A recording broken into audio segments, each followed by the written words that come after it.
Hello everyone. உங்ககிட்ட யாராவது வந்து ஹவ் ஆர் யூ அப்படின்னு இங்கிலீஷில் கேட்டாங்கன்னா நீங்கள் என்ன பதில் சொல்லுவீங்க? ஐ ஆம் ஃபைன் அப்படின்னு சொல்லுவீங்க.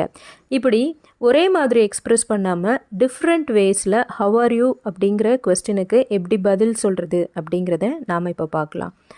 யாரோ ஒருத்தர் உங்ககிட்ட வந்து எப்படி இருக்கீங்க அப்படின்னு கேட்குறாங்க. நீங்கள் சொல்கிறீங்க, ஒவ்வொரு நாளையும் நான் ஓட்டிகிட்ருக்கேன்ப்பா அப்படின்னு சொல்கிறீங்க. அது எப்படி நம்ம இங்கிலீஷில் சொல்லலாம் அப்படின்னா, just taking it day by day. ஒவ்வொரு நாளும் ஓட்டிக்கொண்டிருக்கிறேன். Just taking it day by டே.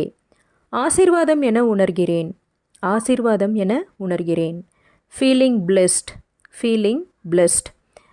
இப்போ உங்ககிட்ட யாராவது ஒருத்தர் நல்லா இருக்கீங்களான்னு கேட்டால், நான் என்னையே பிஸியாக வச்சுக்கிறேன், ரொம்ப பிஸியாக இருக்கேன் அப்படிங்கிறத எப்படி சொல்லலாம் அப்படின்னா, கீப்பிங் பிஸி அப்படின்னு சொல்லலாம். பரபரப்பான வேலையில் உள்ளேன். Keeping busy.